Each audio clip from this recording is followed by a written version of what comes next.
والے لوگ، کمنٹس کرنے والے لوگ، فیس بک دیکھنے والے لوگ، ادھر ادھر کی پوسٹیں پڑھنے لکھنے والے لوگ مہینوں بیت جاتے ہیں قرآن پاک نہیں پڑھتے. یا تو کچھ نہ پڑھتے ہو تو سمجھ میں آیا، پڑھتے کچھ نہیں. سارا کچھ جو نہیں دیکھنے والا اسے بھی دیکھتے اور قرآن ہی نہیں دیکھتے. ذوق بنائیں، ذوق، مزاج پیدا کریں.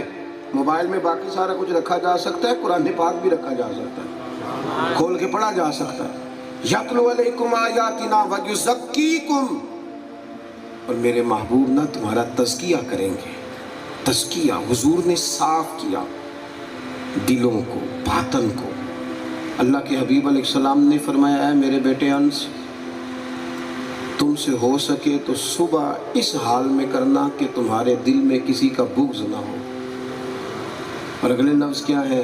فرمایا یہ میری سنت ہے، یہ میرا طریقہ ہے، اور جس نے میرے طریقے سے پیار کیا اسی نے مجھ سے پیار کیا. میرے دانت صاف کرنا ہی سنت نہیں، دل صاف کرنا بھی سنت ہے.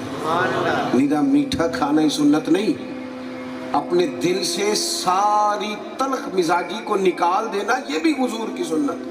دوستو یاد رکھیے گا، تزکیہ نفس، تصفیہ باطن. ایک دن حضور نے صحابہ سے فرمایا تھا، حالانکہ محبوب کا سینہ علم نشرہ کا، حضور کا سینہ جس پر قرآن مجید نازل ہوتا ہے، حضور نے صحابہ سے کہا تھا مجھے کسی صحابی کے بارے میں کوئی بندہ کوئی بات نہ پہنچائے، کوئی بات نہ پہنچائے.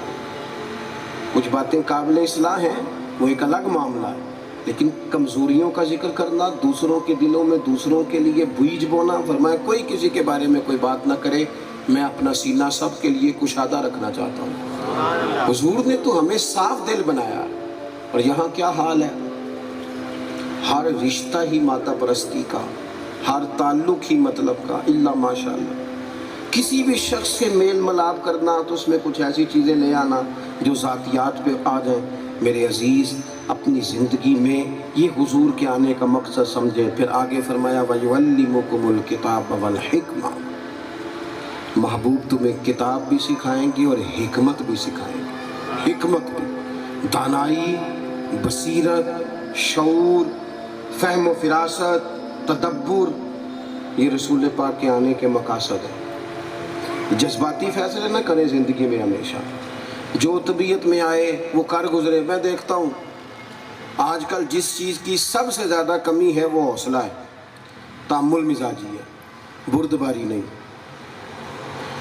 اور بعض چھوٹوں میں نہیں اور بعض جگہ بڑوں میں بھی نہیں، من چاہے فیصلے کر دیتے ہیں جذباتی. اور پھر کچھ لوگ ایسے ہیں جو بالکل، ہمارے ایک بزرگ تھے وہ کہا کرتے تھے، ہمارے چچا جان تھے تو رشتے میں تو ان سے بعض لوگ پنچایت کے فیصلے فوصلے کبھی کرا لیتے تھے، تو کبھی کبھی انہیں عذرائے محبت کہہ دیتے تھے، کہتے پا جی تھوڑے کول جڑا پہلوں آ جائے نا تسی وہ دئیے، اور دوسرے کی بھی سن لیا کرو.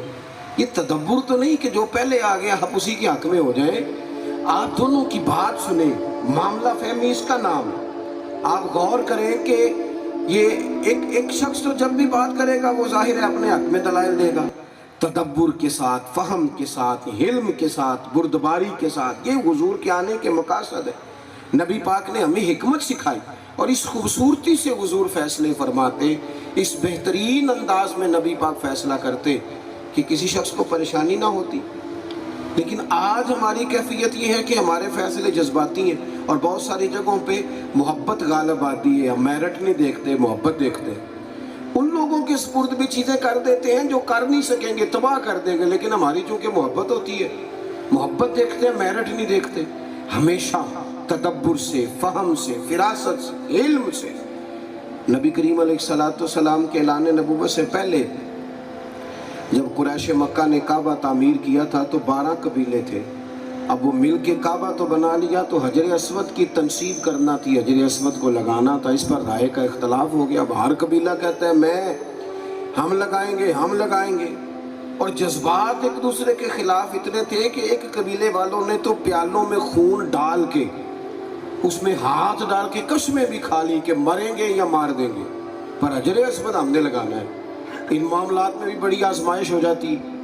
اب اچانک کسی کے دل میں بات آئی، کہنے لگے لڑو نہ، یہاں انتظار کرو، کل جو شخص سب سے پہلے حرم کعبہ میں داخل ہو اسی سے فیصلہ کرا لیں گے۔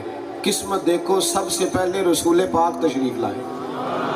اب سب خوش ہو گئے، یہ تو صادق اور امین ہے۔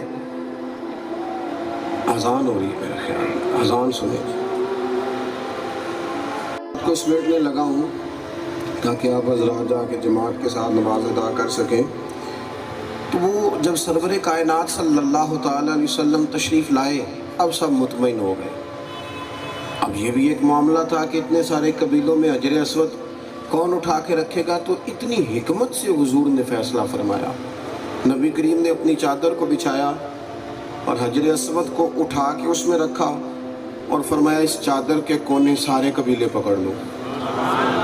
وہ سب نے کونے پکڑ لی اور حجر اسود کو خانہ کعبہ تک لے گئے۔ محبوب نے اٹھا کے اندر رکھ دیا، لڑائی ختم ہو گئی۔ تدبر کے ساتھ ایک تو میں عرض کروں گا، جو بڑے ہیں نا، بڑے، وہ کبھی فریق نہ بنے۔ خاندان کے بڑے، قبیلوں کے بڑے، اداروں کے بڑے کبھی فریق نہ بنے۔ وہ اپنے آپ کو بڑا رکھیں، حکمت والی زندگی گزاریں، دانائی والی۔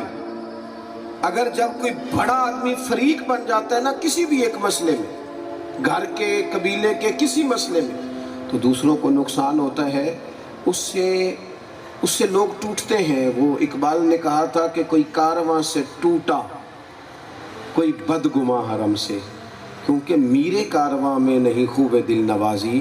یہ جو بڑا ہے نا، اسے دل نوازی نہیں کرنی آئی تو لوگ ٹوٹ گئے۔ تھوڑا سا نا حلم کے ساتھ، بردباری کے ساتھ معاملات کو دیکھیں۔ اور آگے فرمایا وَيُعَلِّمُكُم مَّا لَمْ تَكُونُوا تَعْلَمُونَ، میرے محبوب تمہیں وہ سکھانے آئے ہیں جو تم جانتے نہیں تھے۔ دنیا میں جو ہم نہیں جانتے تھے اور جان سکتے بھی نہیں تھے، وہ سارا کچھ ہمیں رسول پاک نے سکھایا ہے۔ آداب زندگی سے لے کر آخرت میں جنت اور دوزخ کے فیصلوں تک ہر چیز کے اسباق ہمیں نبی پاک نے پڑھائے۔ ہم نے آہستہ آہستہ یہ کیا ہے کہ چونکہ دینی معلومات مفت ملتی تھیں، جگہ جگہ بورڈ لگے ہوئے تھے، ہر جمعے میں خطبہ ہوتا تھا، وہ قوم جو 10-10 ہزار روپے دے کے موٹیویشنل اسپیکر سے سیٹ بک کراتی ہے، وہ جمعے والے دن وقت پہ جمعہ پڑھنے نہیں جاتی۔ جن کو جہاں سے سارا کچھ ملنا تھا اس طرف رغبت نہیں ہے۔